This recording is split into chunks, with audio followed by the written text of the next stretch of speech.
Alright. Actually have sound going. 6 o'clock on the dot. Time to prep some Dungeons and Dragons. We don't have a game on Tuesday, so we're going to be prepping our Gothic Horror campaign that we'll start running in the new year. Going to wait until Rhyme and Skull and Shackles are over, kind of free up the schedule a little bit. So far, we've designed a lot of cool stuff for this. We've been on a kick of designing 5e subclasses. So we're going to keep designing some 5e subclasses. Last week, we finished the Path of Blood Barbarian. And we started in on the... let's see if I can remember. Oh, yeah. The Oath of Acquisition... Oath of Inquisition Paladin. Oath of Acquisition. Sounds like an Acquisitions Incorporated opportunity that might have been missed. So we're going to go into that and kind of finish it up. And then... Hey, what's up, Dom? It's a wild day. It is a wild day. Yeah. So we're going to finish up the Paladin, and we're going to jump into Circle of Steam Druid. I have a copy of Keith Baker's supplement that he wrote for Eberron. There is a Warforge-centric Druid in that book, so we're going to take a look at that and see if it has any cool ideas for our technology-themed Circle of Steam Druid. So that's going to be pretty exciting. So I think the last thing we worked on in the Inquisitor Paladin, or Oath of Inquisition Paladin, we finished the Tenants, which is a big part of the class. And let's see, we started working on their abilities. We did a Channel Divinity, Aura of Silvered Iron as a bonus action. You infuse the air around you with radiance and elements toxic to most supernatural beings. For 1 minute or until you end your concentration on this effect, any creature vulnerable to radiant damage, iron, cold iron, or silver weapons that ends its turn within 10 feet of you takes damage equal to your paladin level plus your charisma modifier. This is, of course, very strong. I don't know, but it's also very limited, right, in its usefulness. And then we went with a Divine Insight. You can use your Channel Divinity to augment your senses with Divine Power. As a bonus action, you grant yourself a +5 bonus to Wisdom Insight checks for the next 10 minutes, which is pretty cool. Then we dived into the spells, and I think we picked some pretty fun ones for this. I learned a lot about the other Paladin subclasses, and that is that, first of all, there's a lot of them. Second of all, they're all pretty damn good. And third, Paladins have really good spells. You never really get to see them use spells because they have to save those spells for those critical hit smites. But man, the spells for Paladins are really good. I'm very happy that in our games we have adopted a system where smites is a separate economy from spell slots. So, much like doubling the key points on monks, we get to see paladins actually casting spells and stuff, and we get to see monks doing things with their key points other than Stunning Strike. Sometimes design things, when they reach the table and the meta, it becomes very cumbersome, right? Like, you're a paladin, you only have so many spell slots. Even though you have great spells at your disposal, they're really just there for the lore bard to steal them from you. Apparently. Alright, so what's next for our Paladin? Let's see, we're in D&D Beyond, who are proud sponsors of our upcoming Extra Life thing. So nice shout for those guys helping us out with Extra Life this year. And we're going to go down, and we're going to remind ourselves, after spells and oath, what else do these guys have? Alright. These are the basic abilities, and then we get into Oath of Conquest. Alright. Now, Paladins, compared to some of the other subclasses that we've built, they get a lot of shit. Paladins get a lot of shit. So let's try to address all of this. So we got Oath of Inquisition features. There we go.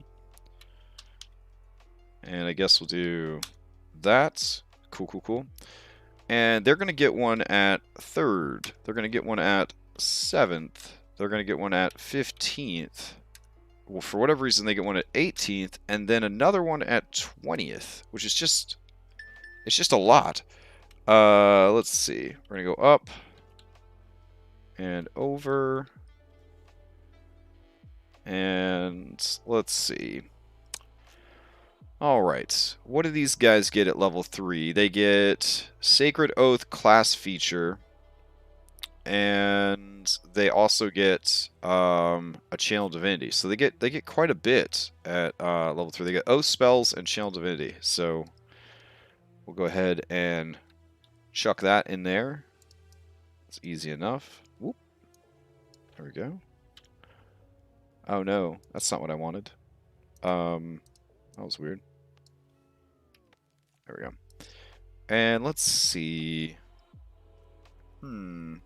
So their Channel Divinity is basically their cool thing, and then their spells. So we already took care of that. Channel Divinity down below. 7th level. These guys get an Aura of Conquest, which is very powerful, because Fear is a fantastic crowd control and debuff. Though at higher levels it becomes less and less useful as more and more things are immune to Frightened. Let's see, Scornful Rebuke. Starting at 15th level, whenever a creature hits with an attack, they take psychic damage. Each of the charisma file. This is very strong, because if you're a paladin, you want to do minimum strength requirements for plate armor. Honestly, get a pair of gauntlets of ogre power, and just pump that charisma. And then they get their 20th level ability, which theirs is actually really strong. A lot of the oaths, not so much. Let's see. Other stuff we're dealing with. Aura of Devotion. Then we got Purity of Spirit. I do like the Aura of Devotion. You and friendly creatures can't be charmed while you are conscious. If you're going up against powerful, spooky creatures, I kind of feel like Aura of Devotion is pretty damn good. So something similar to Aura of Devotion would be really nice. At 15th level, you're always under the effects of a protection from good and evil spell. Also fantastic.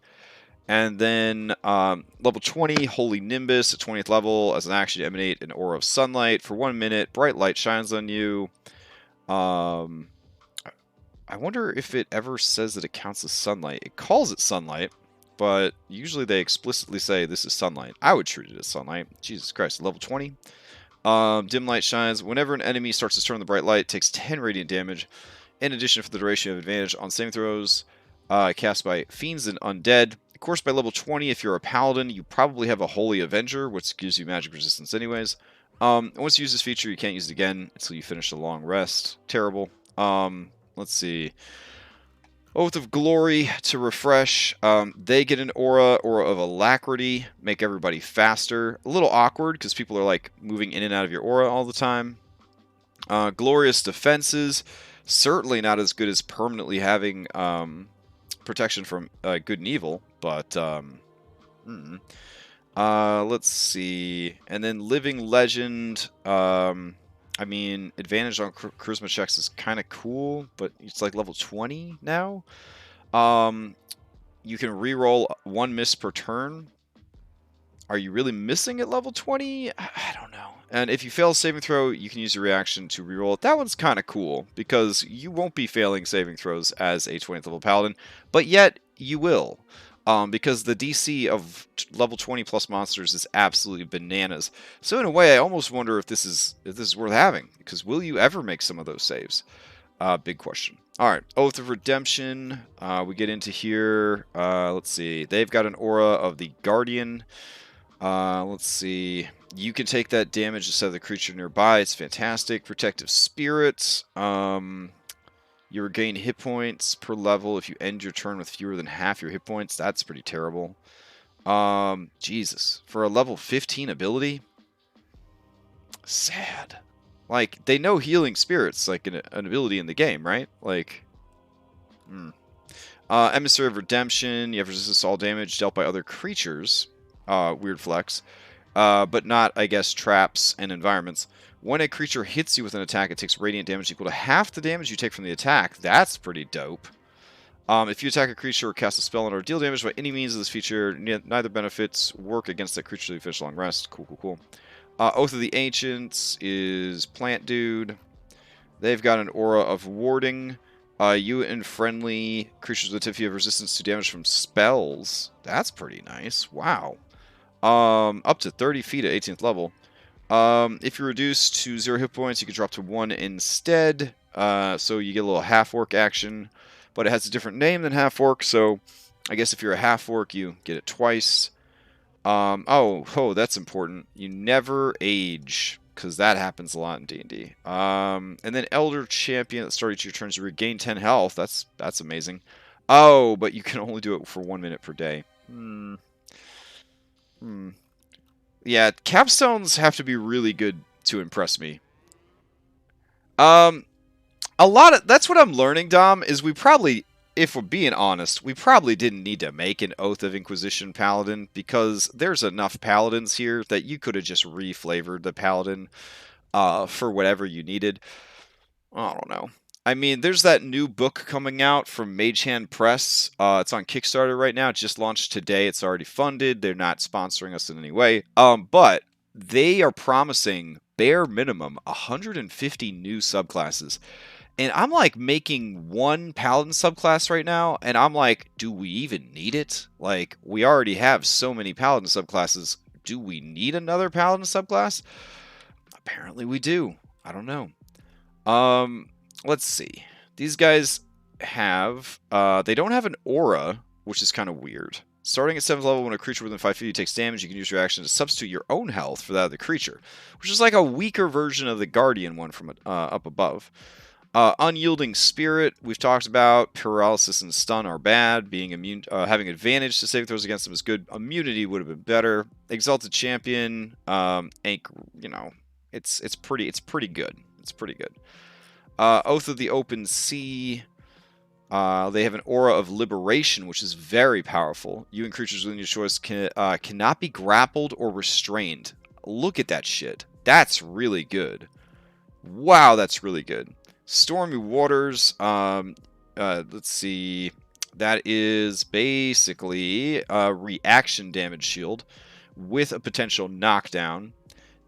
A D12 damage shield that uses your reaction. Not the greatest thing I've ever heard of.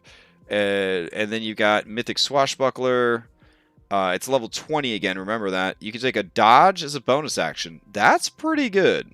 Though, honestly, at that level, you got to have a pretty insane-o armor class for monsters to not be hitting you. But dodge would certainly help, a free dodge every turn. Because it's not like a paladin has anything to do with their bonus action. If you're within 5 feet of a creature and no other creature within 5 feet of you have advantage on your attacks against the creature. Also pretty good. Advantage on all dexterity, ability checks, and dexterity saving throws.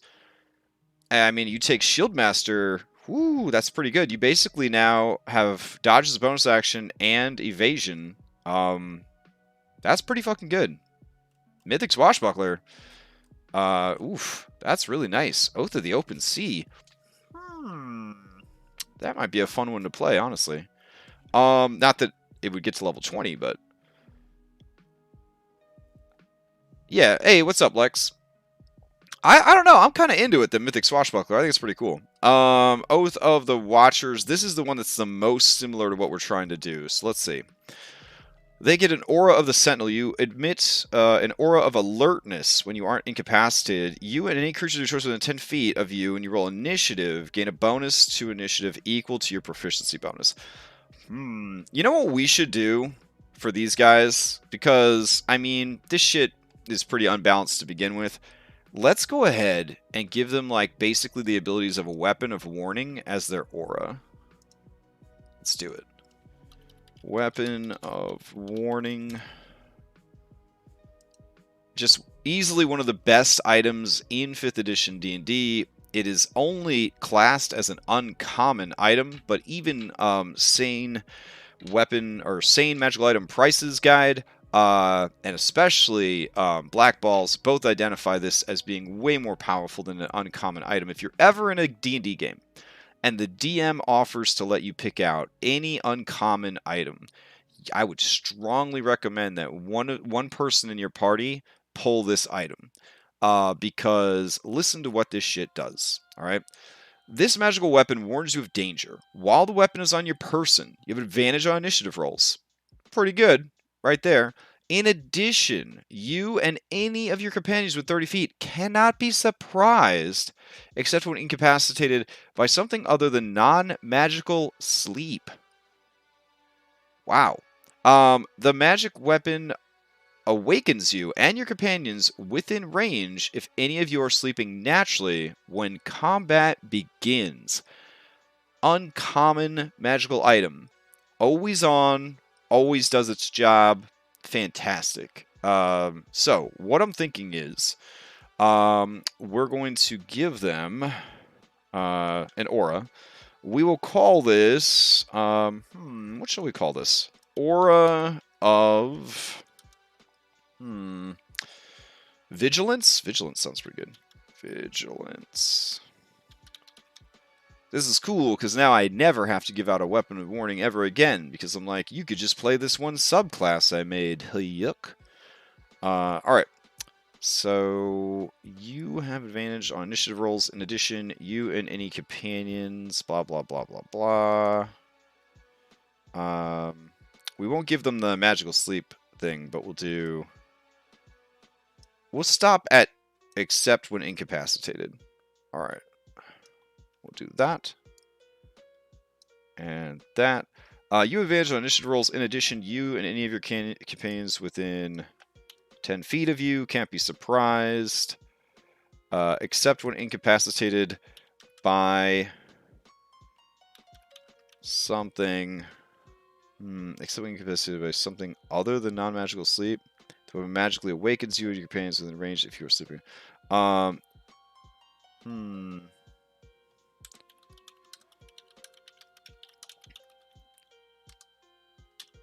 Okay. Yeah, I think that's pretty good. And then the range increases to 30 feet, which would be just like the weapon of warning normally. I think that's pretty good, especially in a game that I run where I don't give out weapons of warning for the most part. Let's see. In addition, you and any of your companions within 10 feet of you can't be surprised, except when incapacitated by something other than magical sleep. We'll put this. You...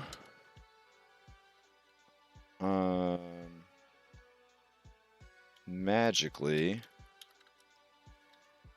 awaken you. We'll put you and your companions magically awaken. There we go. If any of you are sleeping naturally when combat begins. There we go. Perfect. Okay.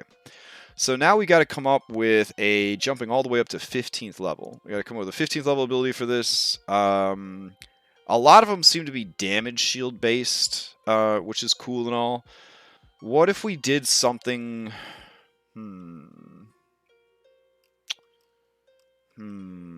I kind of want to give them something related to dealing with spellcasters, or spell-like abilities. Okay.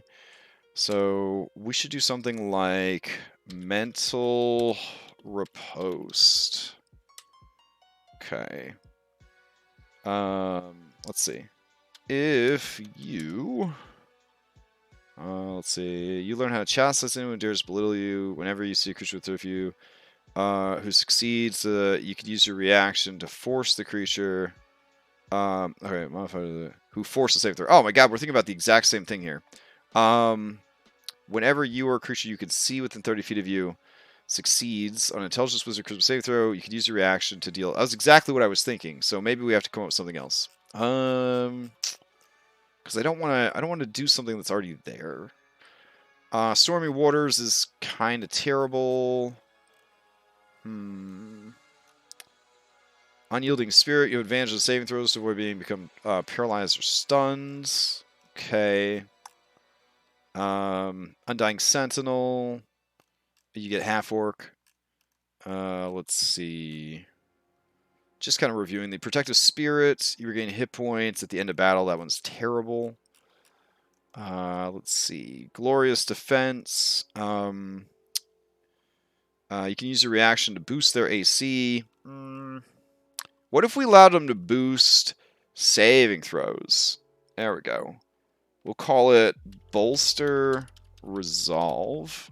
And we'll take this crappy ability, let's see, of Glorious Defense, and we'll change it into a slightly cooler ability. So, let's see. You excel at shielding yourself and others from supernatural harm, period. When you or another creature you can see within 10 feet of you is, we'll say, forced to make an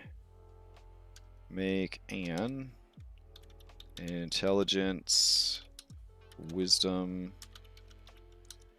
or charisma saving throw.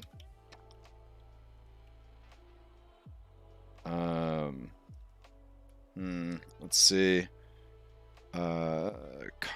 You can use your reaction to grant that target a bonus to their saving throw. Alright, period. The bonus equals your charisma modifier. If the attack misses, you can make one weapon attack against the attacker's first reaction, provided the attacker is within range of your weapon. Okay. Yeah, it would stack. Yeah, we should probably mention that. Okay. This can stack with your aura of protection benefits, period. Alright, we'll say, if the saving throw succeeds, the target can... I don't really think they should be able to attack at this point, because this is, I think, a little bit better than avoiding a physical attack. If the attack misses, you can make one weapon. But it's a bit more specialized, because how often are you being attacked mentally? If this attack misses, you can make one weapon attack against the attacker as part of the reaction. So if the saving throw succeeds... let's see... We'll say, if the saving throw succeeds... You or the target you granted the bonus to may immediately move up to their speed, up to half their speed, and make a melee attack against the caster if they are in range, period. We'll just say you then. If the saving throw succeeds, you... There we go.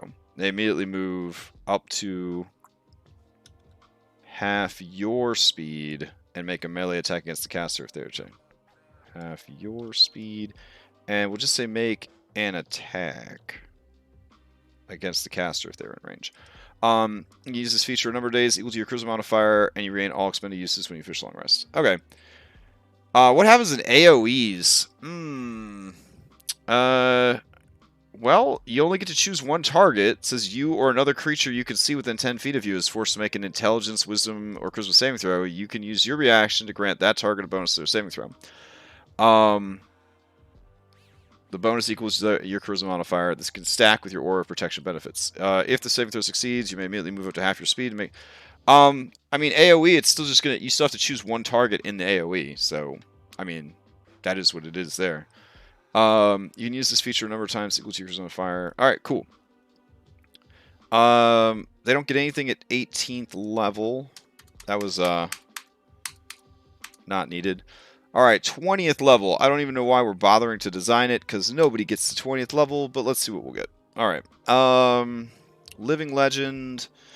We're going to call this... let's do... Tireless Hunt. Alright.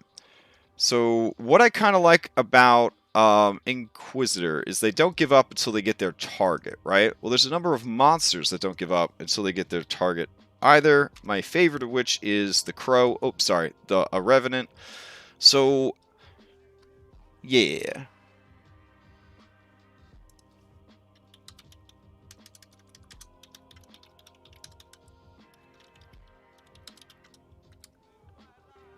Alright. Sorry, I'm getting some messages here.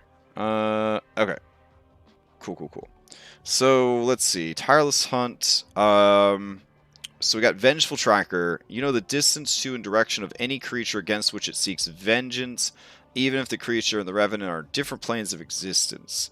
I think that's kind of hype.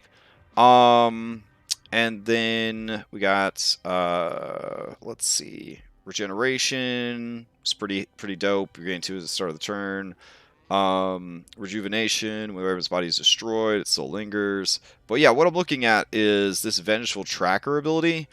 I really like this. So, what I'm thinking is, you may declare a number of creatures equal to your charisma modifier. Thank you for just writing this for me, Google Docs. You may declare a number of creatures equal to your charisma modifier as your quarry, as your...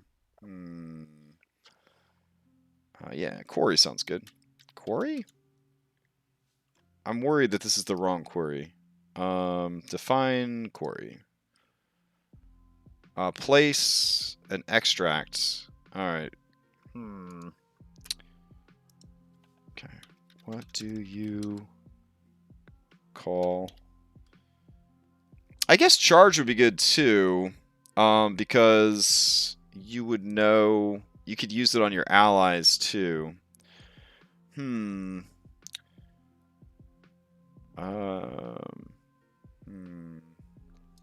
may declare a number of creatures equal to your charisma modifier as your blank. I don't know what to put for this word. Alright. And then I'm going to put, let's see. You...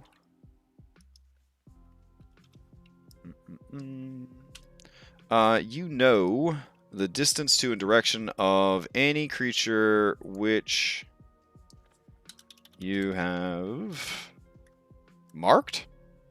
Marked might work. We'll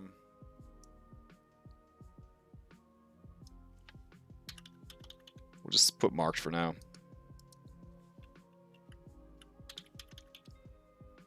Even if the creature and you are on different planes of existence, if the creature being tracked by you dies, you knows. Nice. Okay, so that's kind of cool. Let's see. Alright. Targets marked by you in this way, period. Alright. I'm going to put... You always have advantage to attacks against targets marked in this way, period. You always have resistance to damage dealt by creatures you have marked in this way.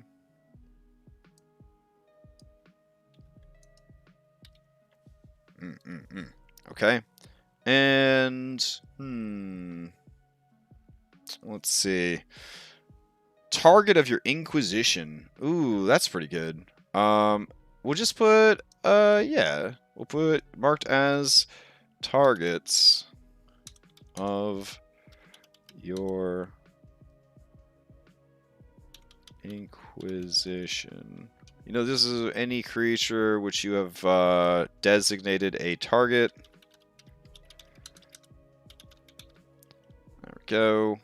So let me change out marked for designated a target. Even if the because marked is used by Cavalier, so If the creature being tracked by you dies, blah blah. You have advantage against targets. Against, here we go, creatures.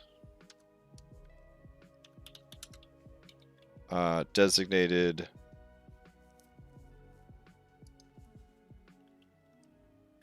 as a target. Period. There we go. Okay.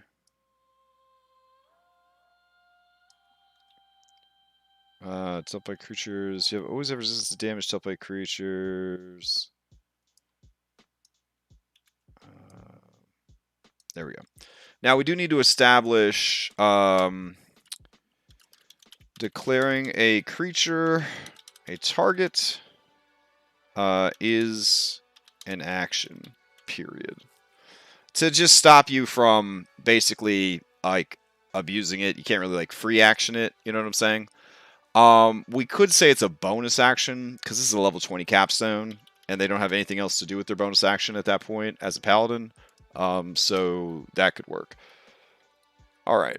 You may declare a number of creatures equal to your charisma modifier as targets of your Inquisition. You know the distance to and direction of any creature against which you have designated a target, even if the creature and you are on different planes of existence. If the creature being tracked dies, you know. Declaring a creature a target is a bonus action. You always have advantage to attacks against creatures designated as a target. You always have resistance to damage dealt by creatures designated as a target. I feel like that's pretty good. I guess we could go even further and just say you have resistance to spells, blah, blah, blah. But I feel like the Paladin's always going to be marking everything as a target, so I feel like this is kind of enough with everything else that the Paladin has to offer. Alright, so good. We finished the Paladin. Alright. Let's start exploring the Circle of Steam Druid. Alright, now in order to explore the Circle of Steam Druid, we're going to check out Exploring Eberron by Keith Baker.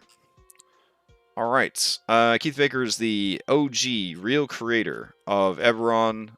If you don't know the history of it, back in the day, when Wizards of the Coast was still its own company and it wasn't owned by Hasbro, they purchased Dungeons and Dragons, and they had a contest where they asked everyone to send in, basically send us your homebrew world.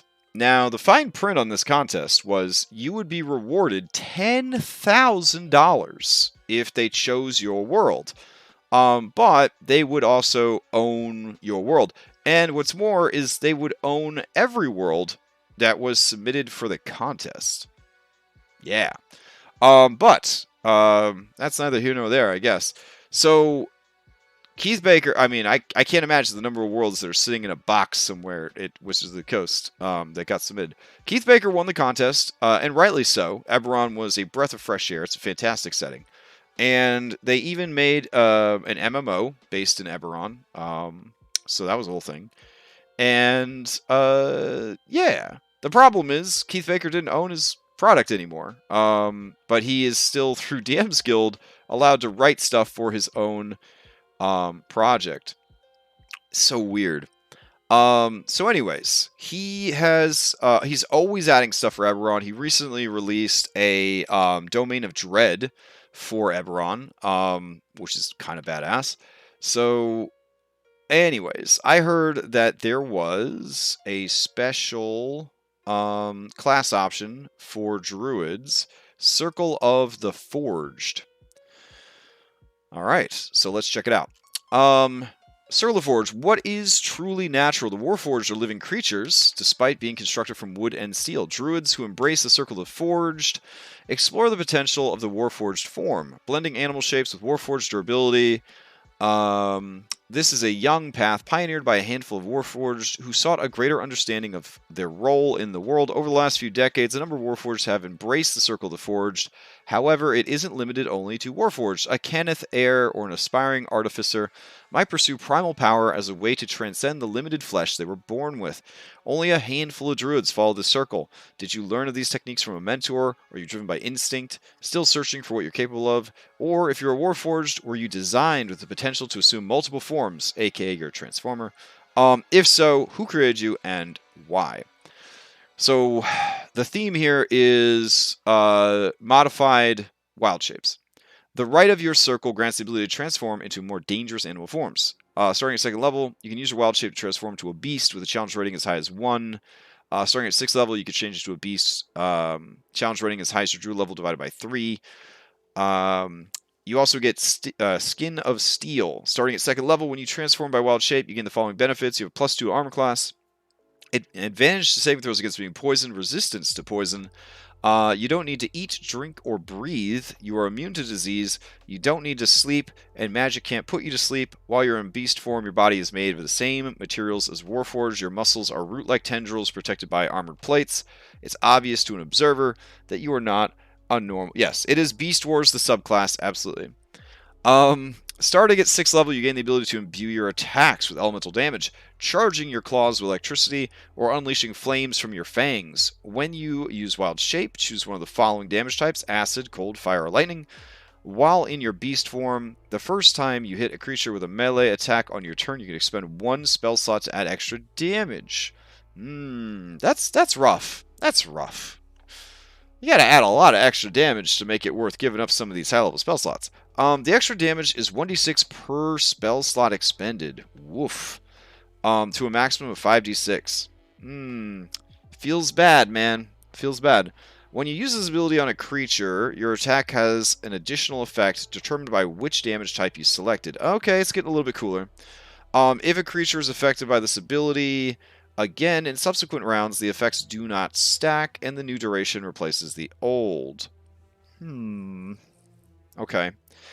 So if you deal acid damage, your target must make a Constitution saving throw against your Druid DC. On a failed save, its AC is reduced by 1 minute by an amount equal to half your Wisdom modifier.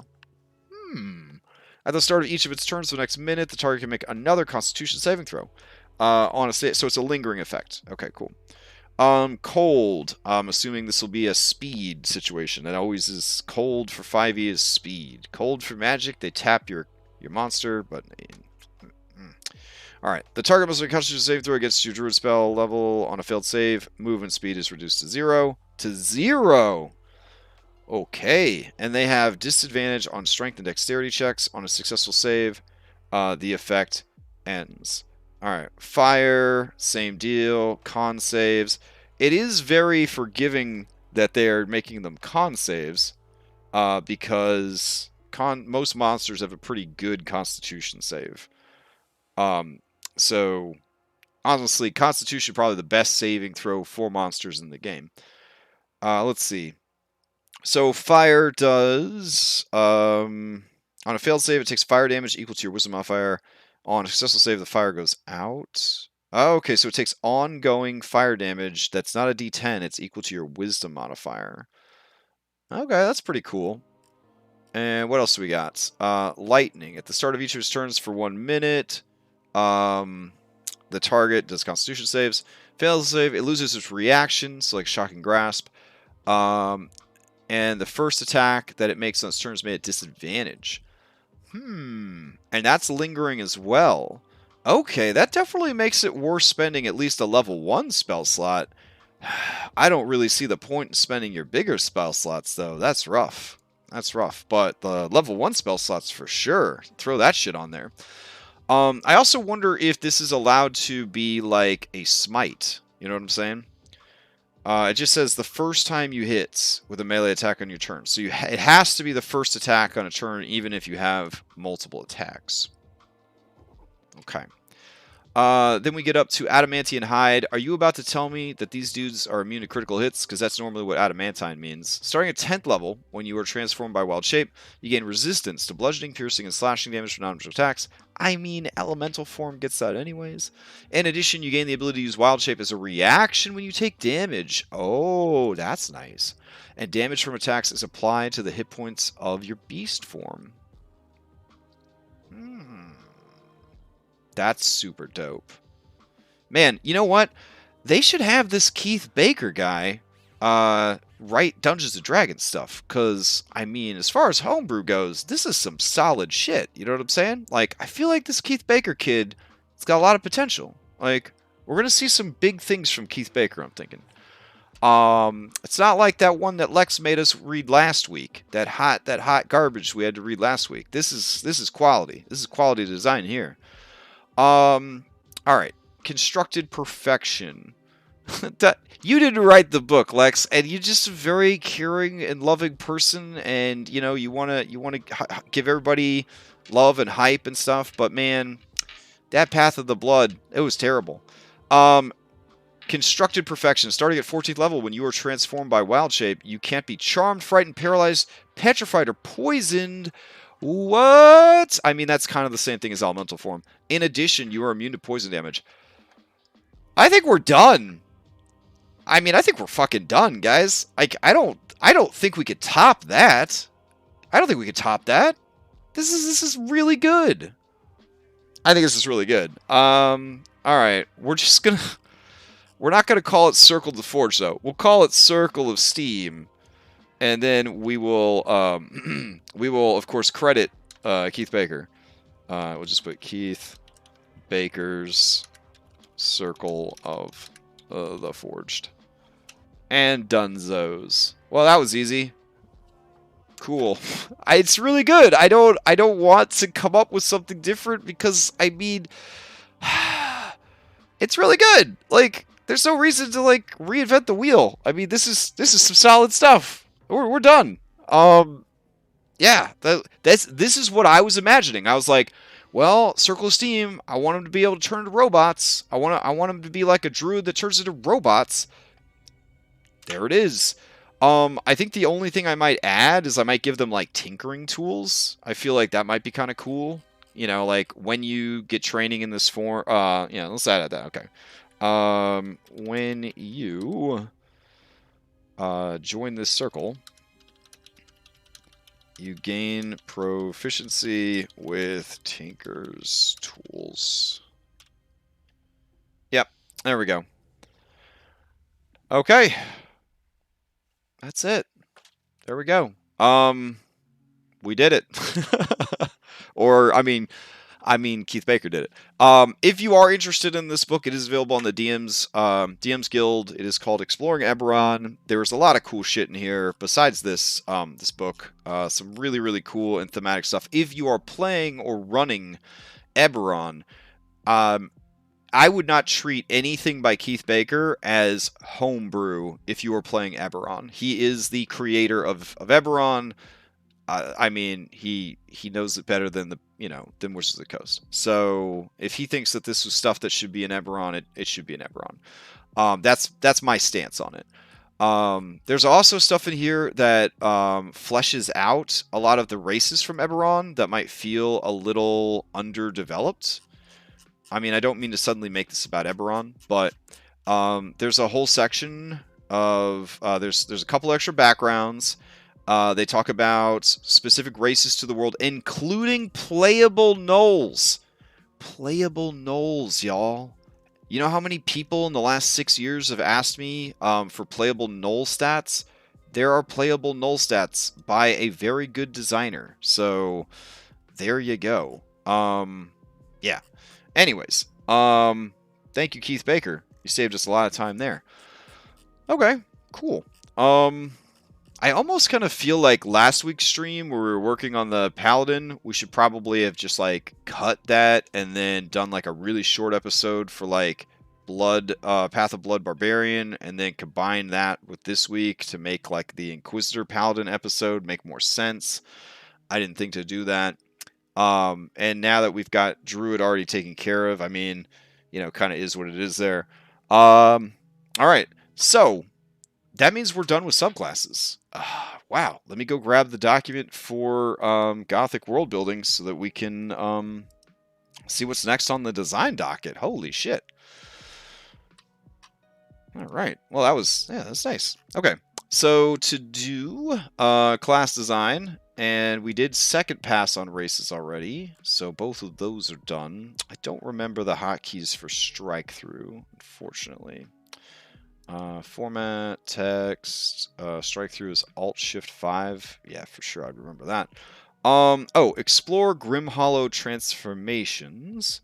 and look at combat options beyond 5e and GG systems, unique weapons and fighting styles, 4e inspired terrain features. Now, I brought this up with Dom on Sunday, that I really wish there was a document or a book that provided terrain features similar to 4e, like a catalog of terrain features, because I want to run most of my Gothic Horror combats as sort of set-piece combats. And then the rest of the world is going to be more theater of the mind, I think. And then we're going to have these beautiful set-piece maps where you have combat, and then we're going to go back to theater of the mind. On those set-piece combats, I would like to have really cool stuff that you can interact with on the map. So that's definitely something to pursue. Now, there is a book that I keep hearing about that is really, really good for 5e combat. I saw it on Twitter the other day. I can't remember the name of it, though. Let's see. I'll have to look it up.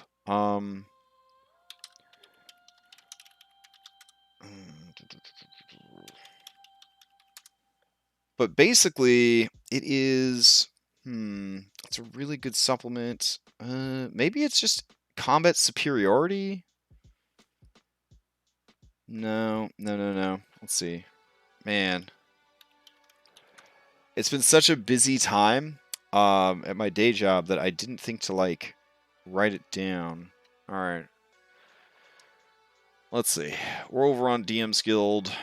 We could probably find it pretty easily. Monster Manual Expanded 3, Hype. I haven't got a chance to check that one out yet. She is Ancient, by the way, is a rewrite of Curse of Strahd. Curse of Strahd, but this time Strahd is a lady.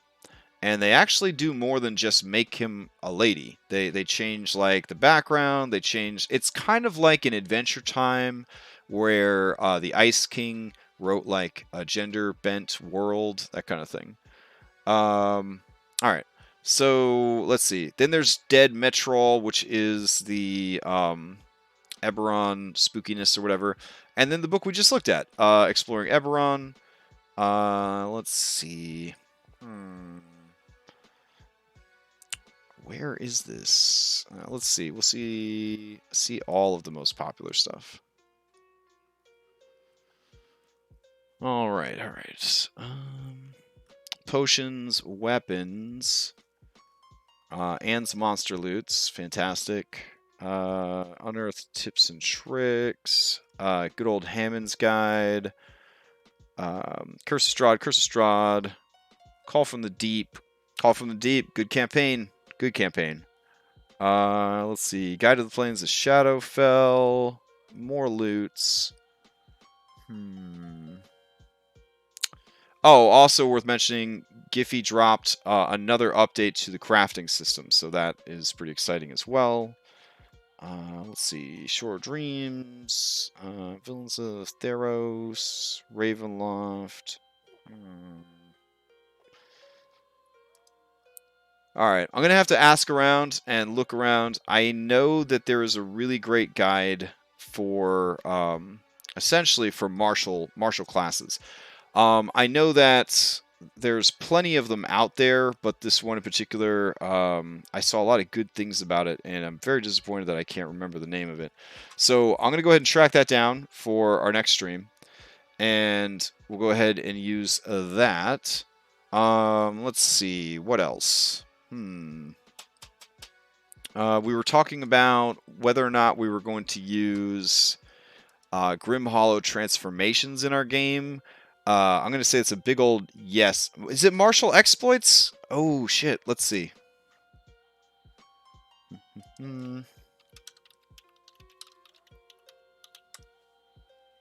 Martial exploits.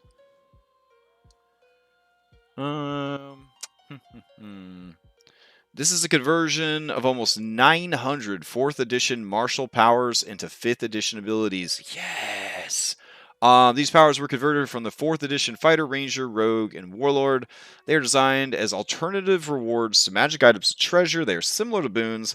They can also be used to add flavor and combat options to monsters and NPCs. Each rank is about equal in power to a spell of the same level. They are not intended only for martial classes, but as rewards for any characters looking to add more martial flavor to their combat options. It is part of a larger work in process, converting arcane incantations, divine prayers, primal rites, and sonic disciplines. As I finish the others, I'll link each of them. Follow me on Ko-fi for updates. Great product so far. Bloody creatures. Ooh, yeah, I think this is the one. I think this is the one. All right, I'm going to put this in another window so you can't see my payment information. What is this? Suggested price of $10, but you can get it for free. And all right, you can have we'll do $10. That's fun. Here we go. Check out. With pay what you want, I always wonder, like, can you just pay nothing and then if you really like it, go back and give them more money? Or is it awkward at that point and you have to, like, go find their coffee and then, like, give them a bunch of money then? I don't know. My order has no items. Don't tell me my order doesn't have any items. Alright, hold on. I think it wants me to log in again. Alright, there we go.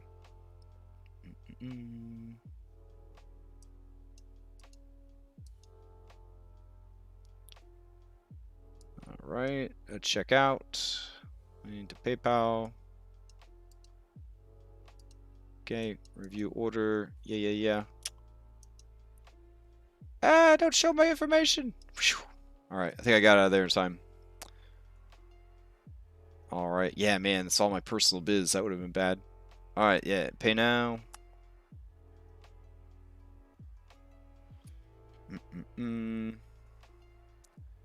Alright, sweet. And we'll download. Oh no!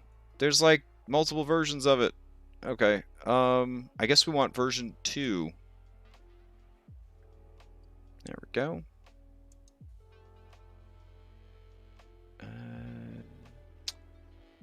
Yeah. So we'll do file, open, downloads. Alright, let's take a look at this bad boy with the 10 minutes that we have left. Alright, martial exploits. Conversion of over 900 4th edition martial powers. Oof, I'm excited. Alright, let's see. What is an exploit? How do we use exploits in our game? New conditions, bleeding. Oh, shit. Are you bringing back dazed? Yes. This is a new condition that means the creature may not take reactions, or on its turn, it can either use an action or a bonus action, but not both. Oh, tears of joy. I missed you so much, Dazed. Oh, so much better than stunned. Oh my god. Regardless of the creature's abilities or magic items, it can't take more than 1 melee or ranged attack during its turn. So that means extra attack feature, and it also means that multi-attack are both shut down, which is quite powerful. The only thing I think that does that right now is like slow spell or slowing effects. So that's cool. What's going on with bleeding? Bleeding is a new condition. Any creature that's bleeding takes a listed amount of damage, usually a die amount, at the beginning of its turn. Bleeding can be stopped by using an action to make a DC 15. Oof, that's steep. Medicine check, or through the application of any effect that allows the creature to recover hit points. GMs can choose to have bleed stack with itself or not, depending on the type of campaign they wish to play. A bleeding creature can take a DC 15 Constitution save at the end of each turns, ending the bleeding on a success. Oh, well, that's kind of cute. All right. I'm just so good at clotting. Oh, clot. Let's see. Attacking objects with the DM's permission. You can use an exploit to target a creature. To target an object when normally target a creature. Okay. Marked. This is the variant presented on page 275 of the Dungeon Master's Guide. See, a lot of people forget, first of all, that the Dungeon Master's Guide exists. And secondly, that it's not so much a guide on how to be a Dungeon Master, it's just full of optional rules. And yeah. When a creature marks a target, the mark lasts until the end of the attacker's next turn, unless specified otherwise. Any opportunity attacks it makes against the marked target has advantage. The opportunity attack doesn't expend the attacker's reaction, but the attacker can't make the attack if anything else, such as incapacitate or shocking grasp spell. As for any reactions, the attacker is limited to one opportunity attack per turn. Okay. Generating saving throws. It's going to be equal to your strength or dexterity, your choice. That's cool. And then let's see. Oh man, there's so much. 95 pages of abilities. Oh man. Adaptable Flanker is a bonus action until the end of your next turn. You gain advantage on attack rolls against creatures that both you and an ally of yours are within 5 feet of. See, that's good for our games because we only give a +2 bonus for flanking instead of a advantage. But if you had this, you would get both. I feel like, and I don't know if my DM can hear me, but I feel like this is something Hellebore should have. I don't know. I mean, just saying.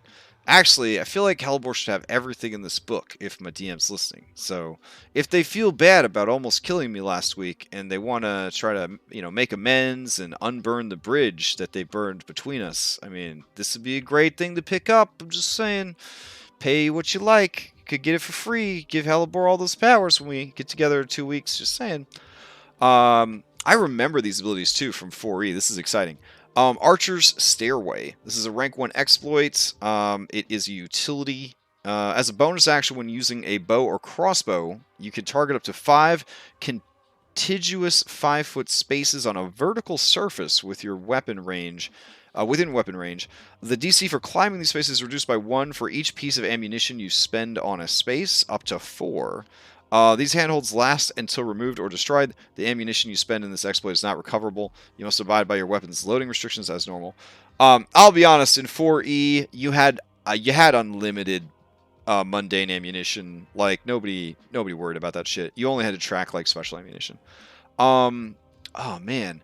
Armor-piercing thrust. As an action, while wielding a melee weapon, choose one creature you can see within reach. The target must succeed on a dexterity saving throw or take 2d10 piercing damage.